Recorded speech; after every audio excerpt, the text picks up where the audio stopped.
In a small town on the outskirts of the city, there was a man named Michael Robertson. He became famous as a spiritual healer, claiming to cure incurable diseases, remove negative energies, and foresee the future. Michael was neither a doctor nor a scientist, but he mastered the art of persuasion, knowing exactly how to exploit people's weaknesses for his own gain. He welcomed his clients into his dimly lit home, filled with candles and dried herbs. He wore a long robe to give himself an air of mystery. Speaking in a deep, enigmatic voice, he used complex words to make people believe he knew more than doctors and scientists. He claimed to see spirits and communicate with hidden entities that controlled people's destinies. The grand deception. One day, a desperate woman named Margaret came to him, seeking a last hope for her little son, Ethan, who was suffering from a rare disease that doctors could not cure. She was willing to do anything to save her child. Michael examined her with a knowing look and said, "I see a dark energy surrounding your child. There is an ancient curse in your family, but don't worry, I can help you." He demanded a large sum of money in exchange for his treatment, and assured her that he would perform special rituals to remove the curse. Margaret, driven by hope, sold some of her belongings and borrowed money to pay him.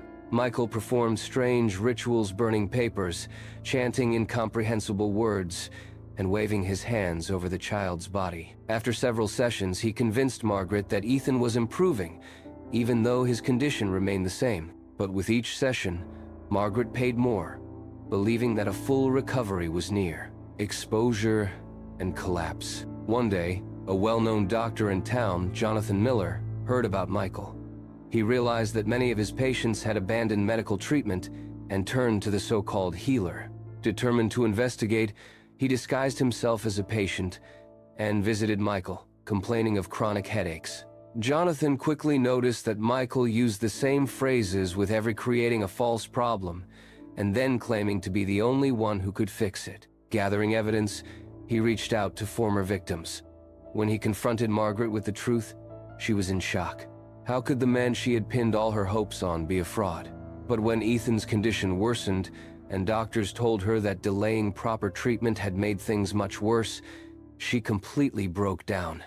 The truth could no longer be ignored. The story went public, and a formal complaint was filed against Michael, who tried to flee but was eventually caught by the police. Justice prevails during the trial. Many victims testified against Michael.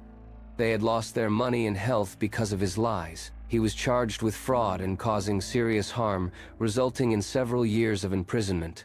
It was revealed that all his rituals were nothing more than psychological tricks. As for Margaret, she could never forgive herself for believing in his lies. However, she became a living example of why people should seek real medical help instead of chasing false hope. Years later, she dedicated her life to raising awareness about the dangers of trusting fraudsters over professional doctors. The moral of the story: Michael thought he could deceive people forever, but the truth always comes to light. A fraudster may win at first, but in the end, he always pays a heavy price.